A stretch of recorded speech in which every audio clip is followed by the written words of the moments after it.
Uma carta bem cristocêntrica, uma carta que demonstra a supremacia da pessoa do Senhor Jesus.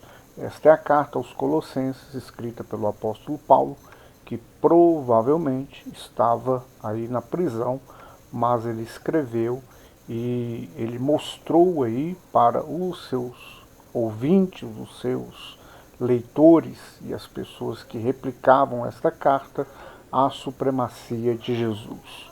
É uma carta que eu considero muito especial, porque muitas pessoas hoje estão levando o seu ministério apontando a meritocracia humana, a performance do homem e os seus erros. E eu, particularmente, entendo e compreendo que o nosso dever é glorificar a pessoa do Senhor Jesus. Isso aí não foge às doutrinas, não foge o ensinamento, não foge o comportamento humano, mas ele não pode ser colocado nem ao menos em segundo plano ou segundo lugar. O primeiro lugar deve ser dele.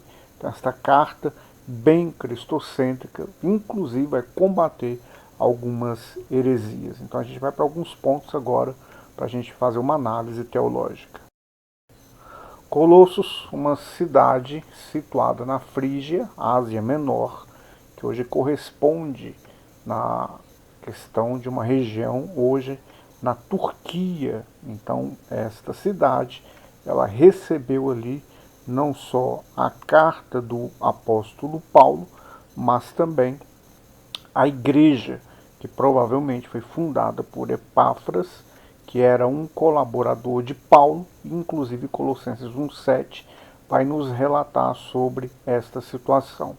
A gente vai falar um pouquinho aqui da estrutura e tema principal.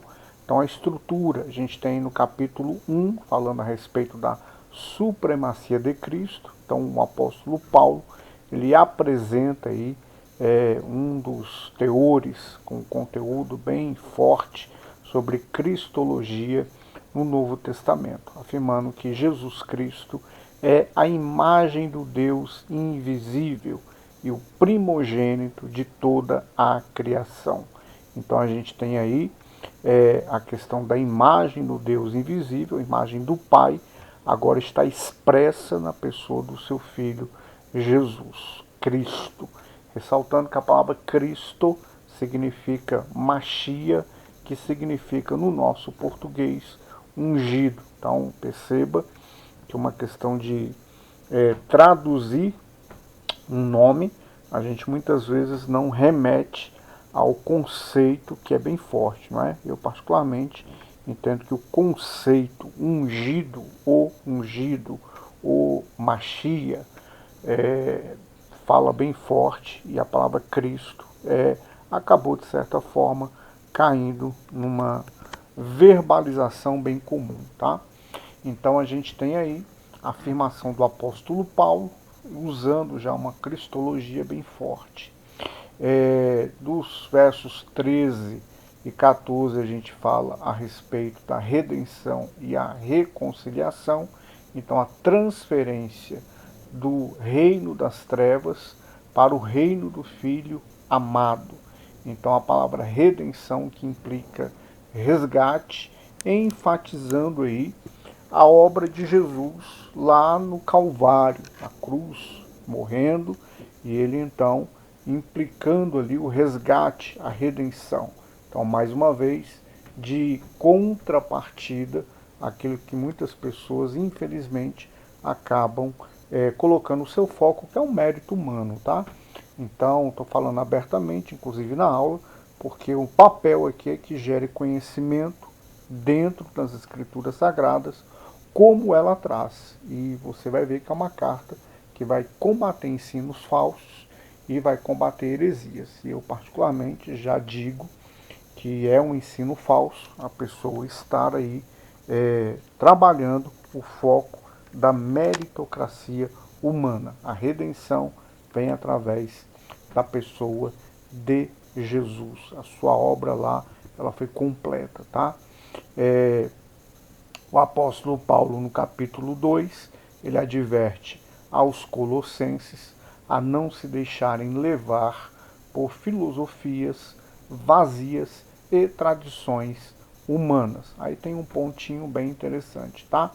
A filosofia baseada em pensamentos humanos, uma reflexão humana, uma análise humana de todas as coisas e tradição humana. Olha só, você como um estudioso das escrituras sagradas, você deve se atentar ao estudo daquilo que traz um contexto histórico, a um estudo que traz a respeito da cultura de um determinado local, e você também deve examinar quais são as tradições humanas. Então, muitas vezes as pessoas acabam impondo uma tradição puramente humana, meramente centralizada no pensamento do homem, e acaba criando aquilo ali como uma regra espiritual, como uma conduta a ser seguida,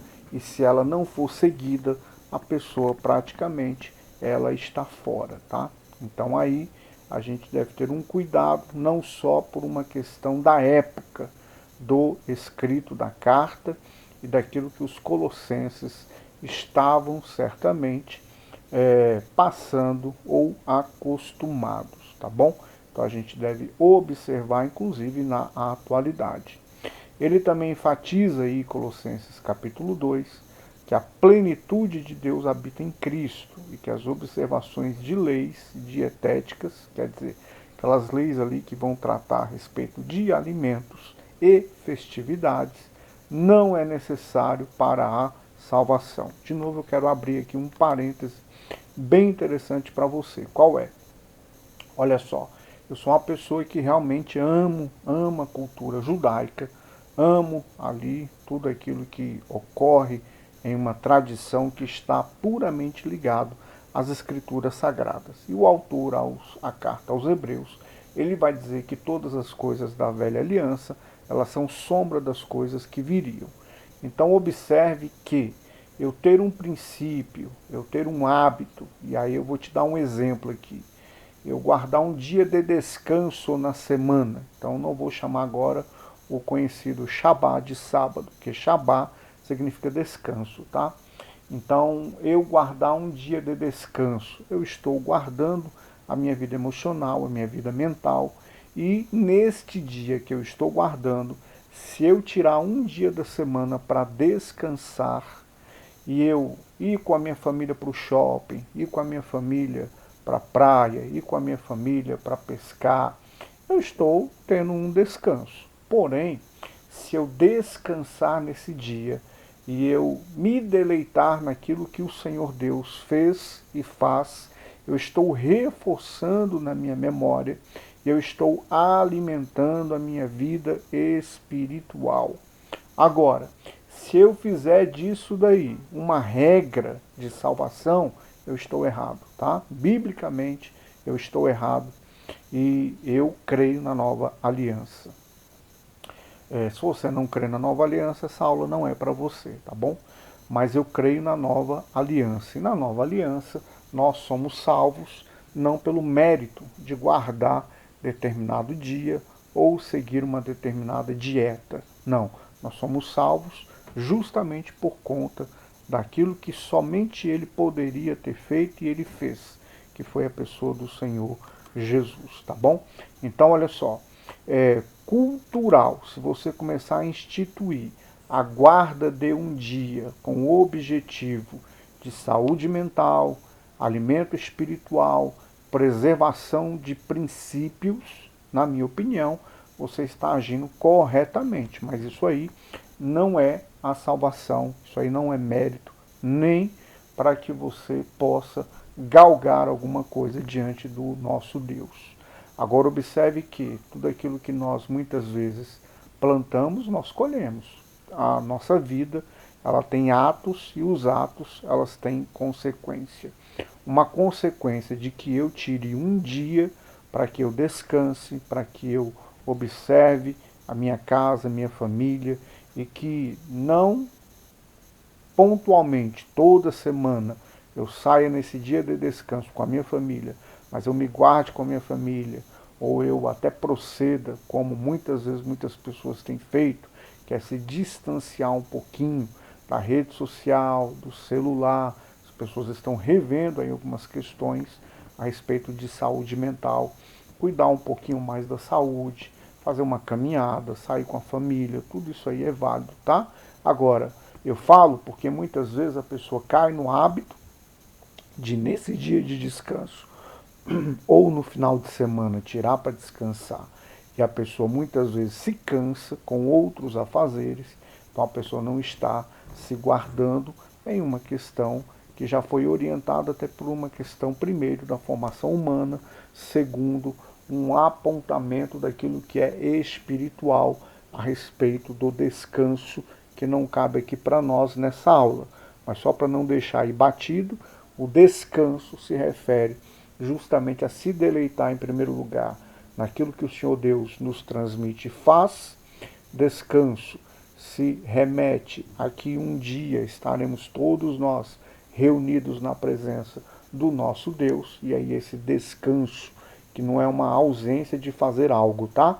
Há pessoas que pensam que quando chegar no céu, todos nós estaremos ali descansando o tempo todo, dormindo, como se estivesse numa rede. Não, a gente vai ter ali os nossos atos espirituais ali diante do nosso Pai.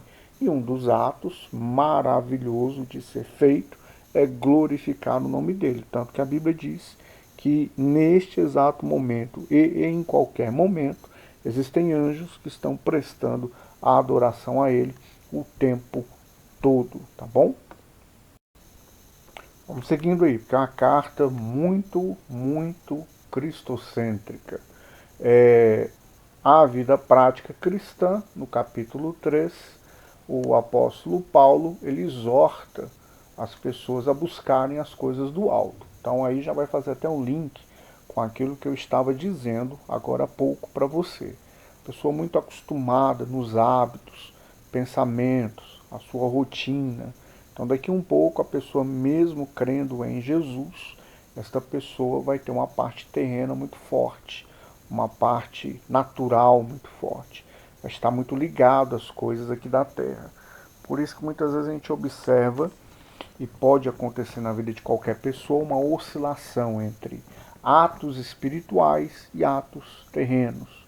Mas muitas pessoas respondem aquilo que necessita ser respondido de forma, muitas vezes, terrena, carnal. Então o apóstolo Paulo, já em Colossenses 3, ele diz que nós devemos buscar as coisas do alto e viver de maneira correspondente a isto, tá? Então, por isso, inclusive, ele fornece instruções sobre relacionamentos familiares e sociais, enfatizando a importância da vida em comunidade. Outro ponto, tá? A vida em comunidade vai nos trazer o aperfeiçoamento em Cristo.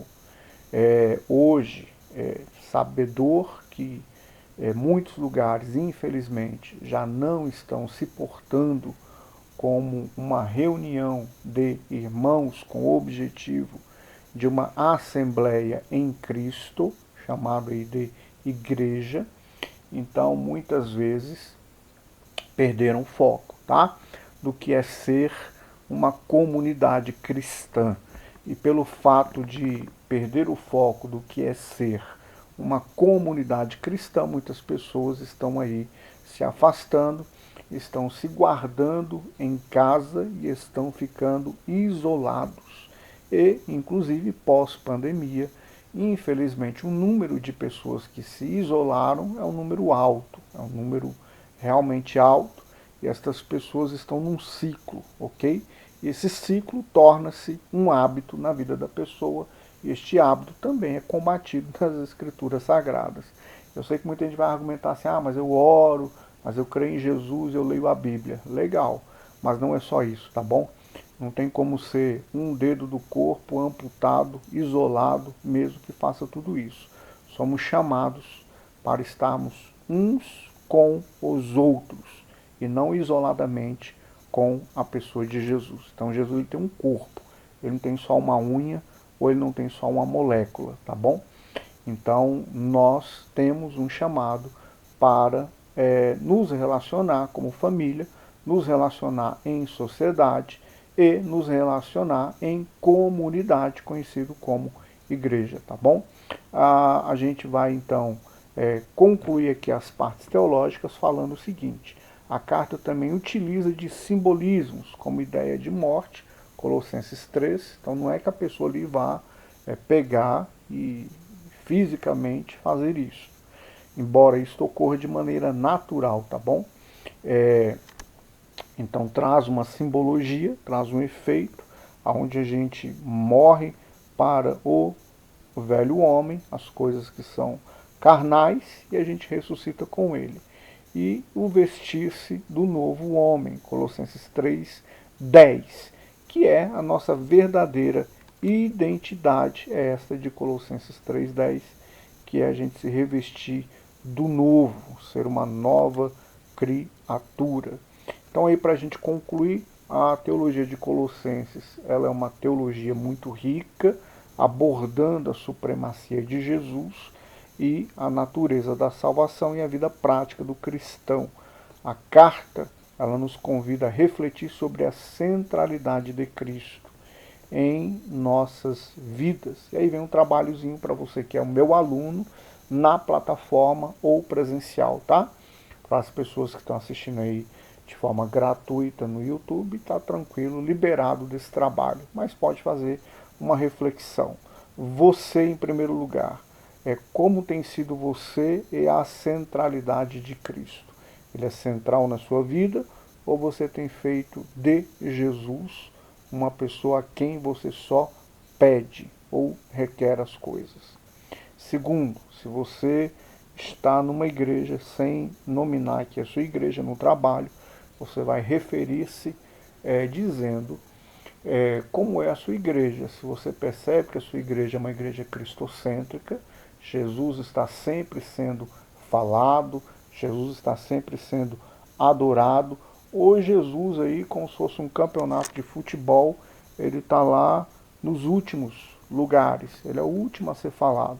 Só fala ali de clichê, como que é aí a sua igreja, tá bom? Então aí esse é o nosso trabalhozinho valendo nota. Que Deus lhe abençoe em nome de Jesus.